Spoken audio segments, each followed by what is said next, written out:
তার হাত থেকে মাইকটা কেড়ে নেওয়া হয়েছিল, সেটাও আমাদের আফসোস আছে। রাজনৈতিক সমীকরণ বদলেছে। এবারের 21শে জুলাই অন্যরকম। একসময় 21শে জুলাই মঞ্চে যাকে মমতা বন্দ্যোপাধ্যায়ের পাশে দেখা যেত, সেই ফিরহাদ হাকিমের গলাতেই এখন অন্য সুর। তখন আমাদের যুব কংগ্রেসের সভাপতি শুভেন্দু অধিকারী ছিলেন। ব্রিগেডে তার হাত থেকে 21শে জুলাই যুব কংগ্রেস বা যুব তৃণমূল কংগ্রেস করত, তার হাত থেকে মাইকটা কেড়ে নেওয়া হয়েছিল, সেটাও আমাদের আফসোস আছে।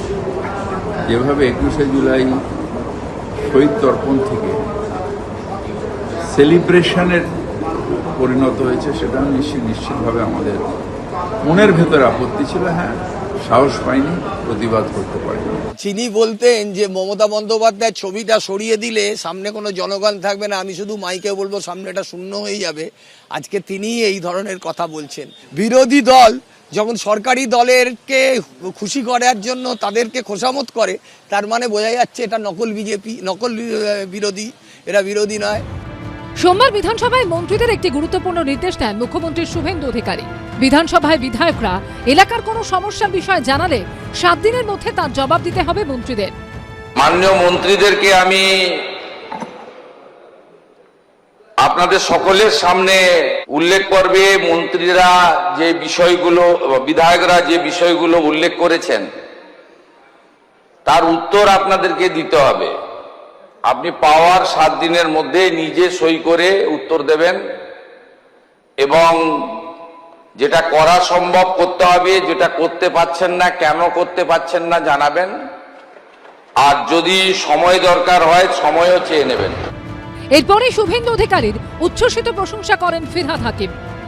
এটা একটা নতুন দৃষ্টান্ত সৃষ্টি করলেন মুখ্যমন্ত্রী, যে এর আগে শুধু এই 15 বছর নয়, আমি এর আগেও অপোজিশন এমএলএ ছিলাম, কিন্তু এইভাবে বিধায়কদের সম্মান দিয়ে যে আমরা যেটা বলছি সেটার অ্যাকশন কি হচ্ছে, এইটা এর আগে বিধানসভার ইতিহাসে কোনোদিন হয়নি। একসময় যাকে তীক্ষ্ণ বাক্যবাণে বিদ্ধ করেছেন, পালাবদলের পর তারই প্রশংসায় পঞ্চমুখ। রাজনৈতিক কৌশল বোঝা দায়। উজ্জ্বল মুখোপাধ্যায় ও আশাবুল হোসেনের রিপোর্ট, এবিপি আনন্দ। এবিপি আনন্দ, এগিয়ে থাকে, এগিয়ে রাখে।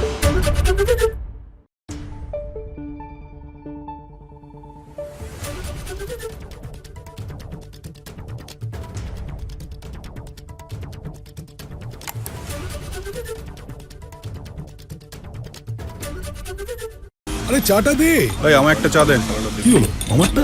বাংলা পক্ষপাত চায় না, বাংলা খবর চায়। বাংলা খবর, বাংলার খবর।